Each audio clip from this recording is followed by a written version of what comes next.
të pusjeshe që ke ti, normalisht që do. Blik, blik, blik, blik, blik. Pra pas kenat. Pra pas kenat. Opa. Po? O i ri. Të mbuluan sytë.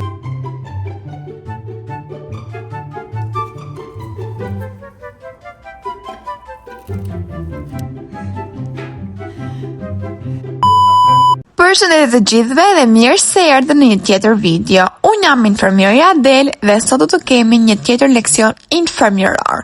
Do të flasim për injeksionet intramuskulare. Objektivat e kësaj video janë identifikimi i muskulit përkatës, përzgjedhje e mjeteve të nevojshme, aplikimi i terapisë sipas protokollit infermieror, ndarja mbetjeve spitalore dhe në fund fare do kemi edhe quizin. Andaj, në ndihni. Po çfarë është ky injeksion? Injeksioni intramuskular është një metodë e administrimit të barit të lëngshëm me anë të rrugëve parenterale. Arsyeja se përse bëhet në muskuj dhe jo në intimin subkutan për shembull, në nivelin adipoz të lëkurës, është për shkak të vaskularizimit më të madh që ka muskujt. Andaj, dhe përthitja e medikamentit bëhet më e shpejtë. Sasia që neve mundemi të administrojmë anë të këtij injeksioni intramuskular është nga 1 ml deri në 5 ml. Në rast të shërojmë të administrojmë sasi më të mëdha, atëherë neve zgjedhim rrugën intravenoze. Muskujt kur realizohet ky injeksion janë 4. Kemi muskulin deltoid, i cili ndodhet në humerus ose në krah. Kemi muskulin vasus lateralis, i cili ndodhet në femur, pra në pjesën e kofshës. Kemi muskulin gluteal, i cili ndahet në dy, në dorsogluteal dhe në ventrogluteal. Njihet edhe si muskuli i biceve. Administrimet të një medikamenti jo vetëm me injeksionet intramuskulare, por përpara çdo aplikimi, infermiera duhet të di rregullin e peskës. Rregulli i peskës ka të bëjë me medikamenti i duhur, sasia e duhur, pacienti i duhur, koha duhur dhe mënyra e administrimit e duhur. Tani, pa humbur kohë, le të vazhdojmë me procesin e punës.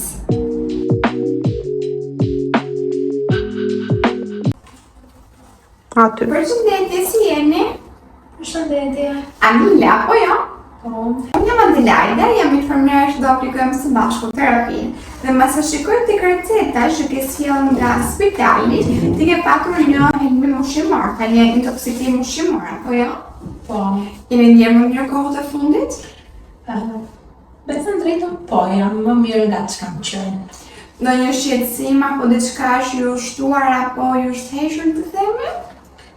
Përveç diares që është përmirësuar, ndjeshëm këto ditët e fundit, të përzierat në stomak i kam akoma, edhe ndjem edhe pak e lodhur, nuk kam atë fuqin që duhet kemë. E kuptoj, është normale pas dialeset të vjellave nga helmimi, janë normale këto simptoma. Pas terapisë do të aplikojmë ditën e sotme, që do e bëjmë në intramuskul, pra do e bëjmë tek pjesa e zonës së viteve, do ndiheni akoma dhe më mirë. Emocionalisht jeni të forta? Besoj se dhe përballoj mirë. Dhe përballojmë shumë mirë. Atëherë të përgatitemi, shtrikuni ju lutem.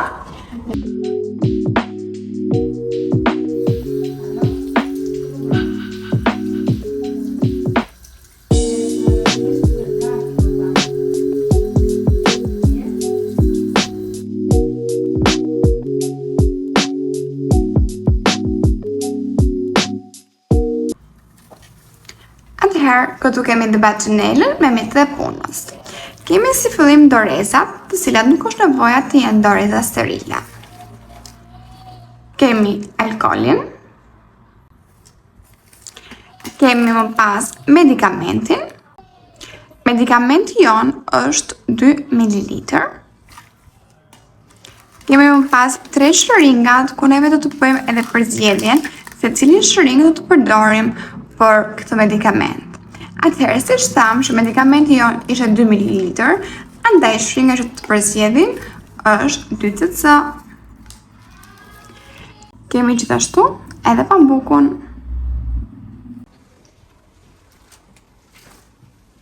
E jemi gati? Gati. Fillojmë atëherë.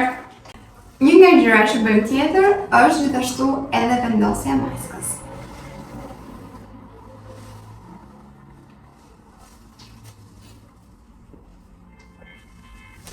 Dhe kjo për të parandaluar infeksionet. Muskuli që ne zgjodhëm për administrimin e medikamentit është muskuli deltoid.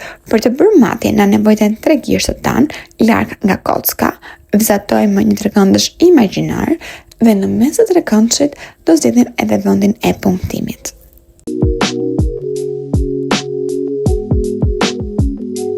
Si fillim, bëjnë hapjen në shëringës. Keni kujdes, gjithmonë shëringa ka edhe vendin e tij të hapjes. Lexon, hape këtu. E hapim me shumë kujdes.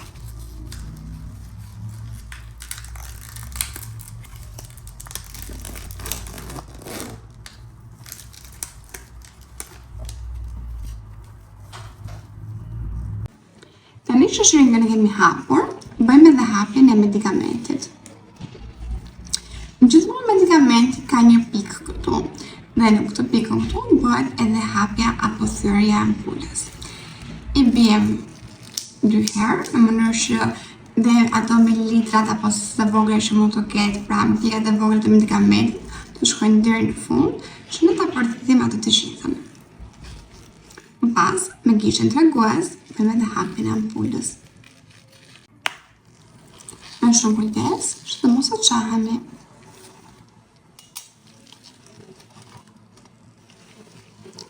Tani, do të nisim me marrjen e medikamentit. Me shumë kujdes, pa kontaminuar agen.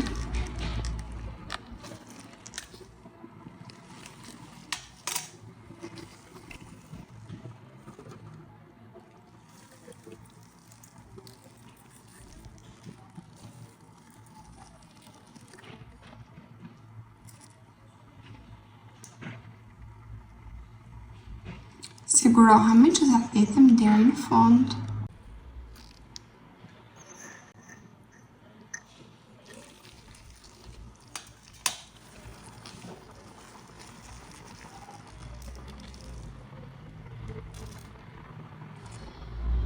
Gjithmonë sigurohemi që t'i vendosim edhe kapuçin agës në mënyrë që mos të kontaminojmë. Tani bëjmë edhe pambukën me alkool.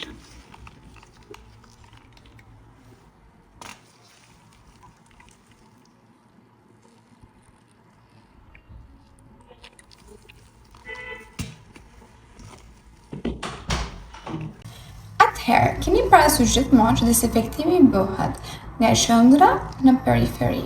Pra zgjidhim vendin e punktimit si fillim dhe më pas nisim për të shpërndar edhe mikroorganizmat patogjen. Asnjëherë mos e bëni dezinfektimin lart poshtë ose majtas djathtas. Nisim me dezinfektimin në mënyrë rrethore.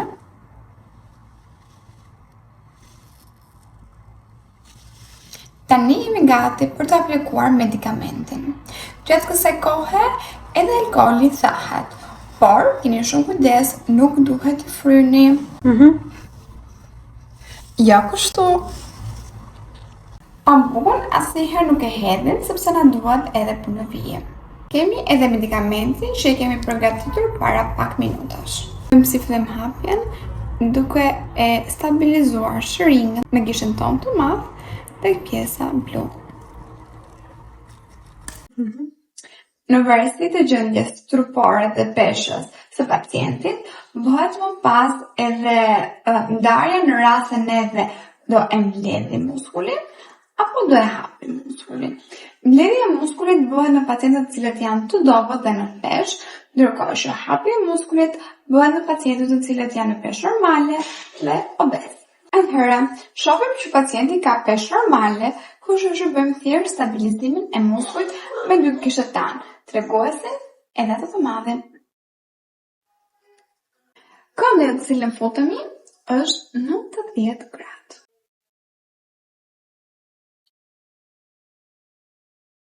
Shëringa asnjëherë nuk shkon deri në fund. Bëjmë pak provën për të parë nëse jemi në muskull apo jo. Fillojmë me njëherë aplikimin e terapisë. E bëjmë dalë nga dalë në mënyrë që pacienti mos u ndjejë djegje dhe dhimbje. Ndërkohë sigurohemi për pacientin, a ndiheni mirë? Dhe pak dhe përfunduam. U treguat shumë e zonja. Ka dorë shumë të lehtë. Tani, në këto momente, bëjmë fiksimin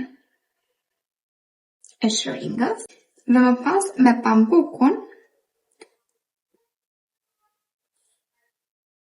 dhe i ushtrojmë pak presionin, bëjmë një masazh të vogël kështu. Mirëshëndet! Faleminderit. Tani, pas administrimit të medikamentit, duhet të bëjmë edhe ndarjen e mbetjeve spitalore. Pambuku do të hidhet tek të kontaminuarat. Letra do të hidhet tek koshi i zi me mbetje të përgjithshme. Shëringën do e ndajmë pjesën e gjatësisë nga agja. Hidhet tek të kontaminuarat, ndërsa agja hidhet tek koshi i mbetjeve të mprehta. Ampula së bashku me kokën e saj hidhen sërish tek koshi i mbetjeve të mprehta. Bëjmë edhe heqjen e dorezave.